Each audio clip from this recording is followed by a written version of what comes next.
నారాయణులుగా మేము పూజ ప్రారంభం చేస్తున్నాం.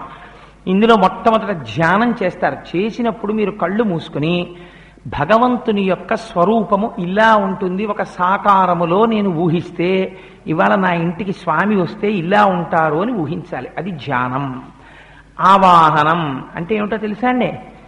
మీరు అలా చేయడం మొదలెట్టండి. కోటేశ్వరరావు గారు చెప్పింది అబద్ధమో నిజమో మీకు తెలుస్తుంది. మీ మనస్సు లయమైపోయిందని గుర్తు ఏమిటో తెలుసా అండి?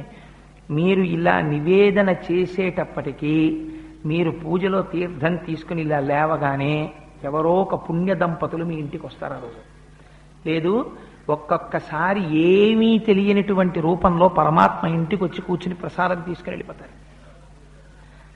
వచ్చి తీరుతాడు భగవానుడు. ఎలా వస్తాడు అంటే మీరు గుర్తుపట్టలేరు. ఆ రూపంలో వస్తాడు. అందుకే బాగా అలవాటు చేసుకోండి. మీరు పూజ పూర్తి చెయ్యగానే మీ ఇంటికి ఎవరు వస్తారో వారికి తప్పకుండా మీరు ఏదో ఒక పదార్థాన్ని ఇచ్చి పంపడం నేర్చుకోండి. ఒక పండో, ఓ కాయో, పసుపో, కుంకమో ఏదో ఒకటి ఇవ్వండి. ఎందుచేత అంటే మీరు చేసిన ఆరాధనకి ప్రీతి చెందితే భగవానుడు ఏదో ఒక రూపంలో వస్తాడు. తులసీదాస్ గారికి అలాగే వచ్చాడు. నిజంగా శంఖచక్రాలు పట్టుకుని వచ్చేసాడు అనుకోండి, మనం చాలా అల్లరి చేసేస్తాం. అందుకని భగవానుడు ఏదో ఒక రూపంలో వస్తాడు. అందుకని మొట్టమొదట ధ్యానం చెయ్యగానే ఆయన ప్రీతి చెందుతాడు. మీరిక్కడ ధ్యానం చెయ్యగానే మీరు ఎదురుగుండా ఉన్నటువంటి పూజామూర్తిలోకి ఆయన ఆవాహనమవుతాడు. ఆయన వస్తాడు. మీ విశ్వాసమే ప్రాతిపదిక. ఆయన వచ్చారు. వస్తే మీరేం చేయాలి? ఆవాహనం, స్వాగతం చెప్పాలి. కాలింగ్ బెల్ మోగింది, కిటికీలోంచి నీడ కనపడింది. అంత పొడుగ్గా ఉన్నారు, పెద్ద జుట్టు లేదు, మనిషి తెల్లగా ఉన్నారు అంటే దొరగారు వచ్చారు. ఇలా పక్కన చూసేటప్పటికీ కొంచెం దొరగారి పక్కన పొట్టిగా ఉన్నారు, సన్నగా ఉన్నారు, కానీ మొహంలో ఆ ఉత్సాహం ప్రస్ఫుటంగా నీడలో కనపడుతోంది అంటే గోపాలకృష్ణ గారితో కలిసి వచ్చారు అని కాలింగ్ బెల్ కొట్టగానే తలుపు తీసి ఏం చేస్తాం? రండి రండి రండి రండి, దొరగారు గోపాలకృష్ణ గారు రండి అంటాం. ఆ వాహనం అంటే స్వాగతం చెప్పారు.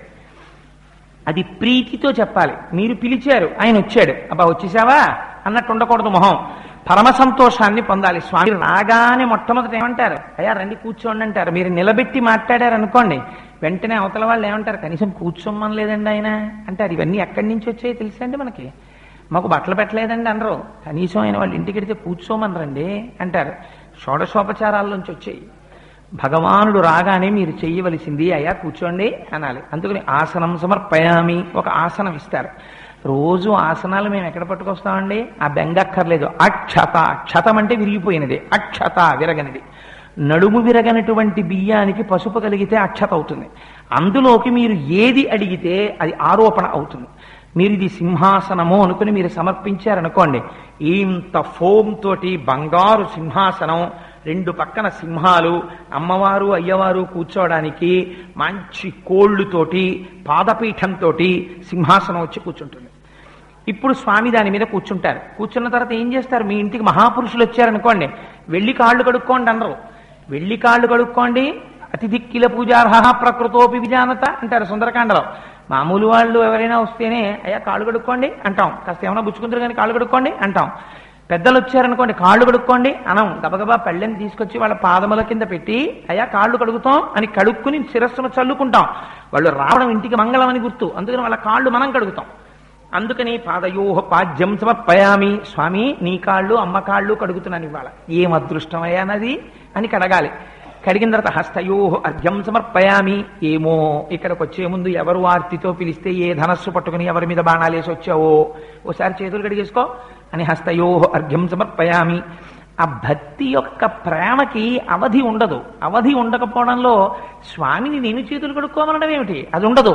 స్వామి చేతులు కడుక్కో అని మీరు ప్రేమతో హస్తయోహ అర్ఘ్యం సమర్పయామి అనేటప్పటికీ మీరు ఏ రూపంతో ధ్యానం చేశారో ఆ స్వామి ఇలా చేతులు చాపి మీకు కనపడాలి. ఇప్పుడు మీకు అక్కడ ఇలా లక్ష్మీదేవి మీద వేసిన చేతిలో శంఖం ఉంది, అవి కాసేపు పక్కన పెట్టి లక్ష్మి కొంచెం జాగ్రత్త కింద పడిపోకుండా పట్టుకోని పక్కన పెట్టైనా ఆయన 4 చేతులు ఇలా చాపితే మీరు నీళ్లు పోస్తే ఆయన ఇలా కడుక్కున్నట్టు మీకు కనపడాలి. హస్తయోహ అర్ఘ్యం సమర్పయామి.